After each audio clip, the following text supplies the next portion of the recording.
गुरु भक्ति योग। गुरु भक्ति योग की नींव गुरु के प्रति अखंड श्रद्धा में निहित है।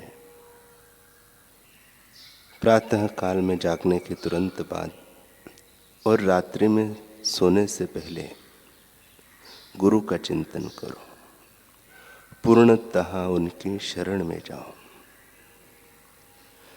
ब्रह्मनिष्ठ गुरु के चरण कमलों के सानिध्य में जाने के लिए कला, विज्ञान या विद्वत्ता कुछ भी आवश्यक नहीं है। आवश्यकता है केवल उनके प्रति प्रेम और भक्ति से पूर्ण हृदय की, जो फल की अपेक्षा से रहित हो, केवल उनमें ही निरत रहने के संकल्प वाला हो, केवल उनके ही कार्य में लगा हुआ हो, केवल उनके ही प्रेम में मग्न रहने वाला हो। जो मुक्तात्मा पावनकारी गुरु होते हैं वे शांति और आनंद स्वरूप होते हैं। वे समदृष्टि वाले और स्थित प्रज्ञ हो। उनके लिए मान, अपमान, स्तुति, निंदा, सुख, दुख सब समान है। वे काम, क्रोध, लोभ, मद और मत्सर से मुक्त है। उनको रुचि अरुचि नहीं होती, उन्हें कोई आसक्ति नहीं होती। वे बालक जैसे निर्दोष फिर भी ज्ञान के भंडार है। वे अपनी उपस्थिति मात्र से या कृपा दृष्टि से ही शिष्य के सारे संशय दूर कर देते हैं। शिष्य को चाहिए कि वह अपने आचार्य को साक्षात ईश्वर के रूप में माने, मनुष्य के रूप में कदापि न मारे। सच्चे गुरु की अपेक्षा अधिक प्रेम बरसाने वाला, अधिक हितकारी, अधिक कृपालु और अधिक प्रिय व्यक्ति इस विश्व में मिलना दुर्लभ है।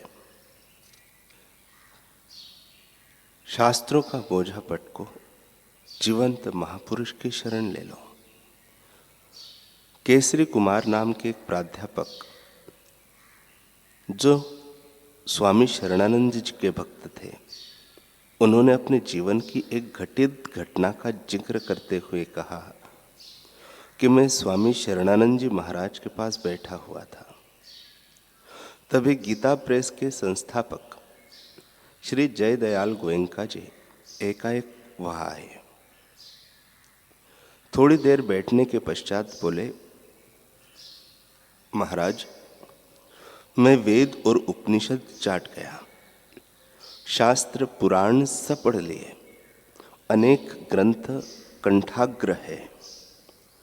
वर्षों से कल्याण पत्रिका में असंख्य जिज्ञासुओं के प्रश्नों के उत्तर दे रहा हूं,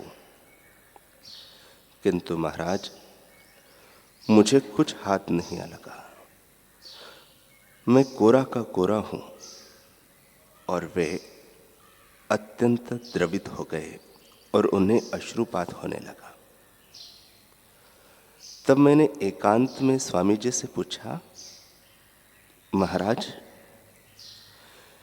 जब इन महानुभाव की यह दशा है, तब हम जैसों की आपके मार्ग में क्या गति होगी? स्वामी जी एक क्षण चुप रहकर फिर बोले, गोयंका जी के आंसुओं के रूप में धुआं निकल रहा है भाई, जो इस बात का लक्षण है कि लकड़ी में आग लग चुकी है। अध्ययन ईंधन है ना, जले तो मुक्ति और न जले तो बंधन। मुझे चुप देखकर वे फिर ठहाका मारते हुए बोले, निराश न हो, तुम्हारे लिए भी एक नुस्खा है। भारी बोझ लेकर चलने वाले को देर होती ही है। गोयंका जी ने अपने माथे पर वेद पुराणों का भारी गट्ठर लाद रखा था, सो उन्हें पहुंचने में देर हो रही है। तुम्हारे माथे पर हल्का बोझ है, जल्दी पहुंच जाओगे। बोझ पटक दो तो और जल्दी होगी। कार्तिकेय जी पृथ्वी परिक्रमा करते ही रह गए और गणेश जी माता पिता के चारों ओर घूमकर अव्वल हो गए।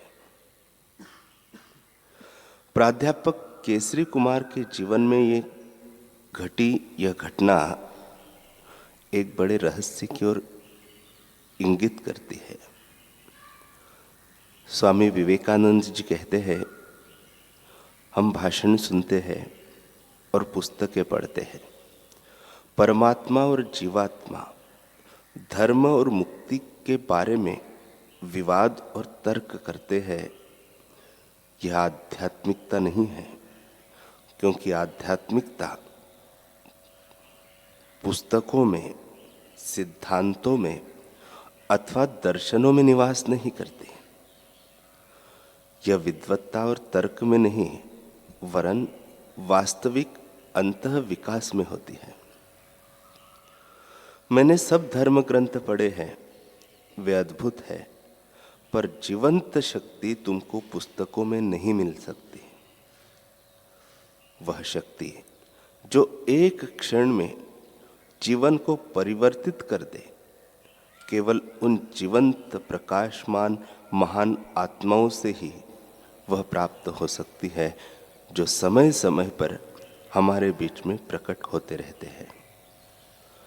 पूज्य बापूजी जैसे महात्मा अनुभव से प्रकाशवान जीवंत महापुरुष के मार्गदर्शन में उनके द्वारा बताए गए शास्त्रों का अध्ययन करना ठीक है, लेकिन मनमानी पुस्तकों को पढ़ने वाले प्रायः उलझ जाते हैं।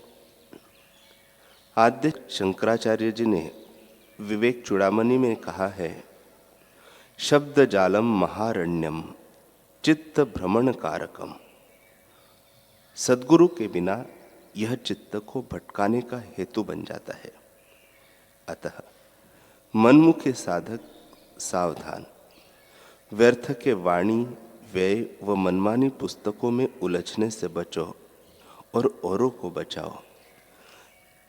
सद्गुरु के सानिध्य में आओ, उनका मार्गदर्शन पाओ, तभी मुक्ति का मार्ग सहज सुलभ होगा।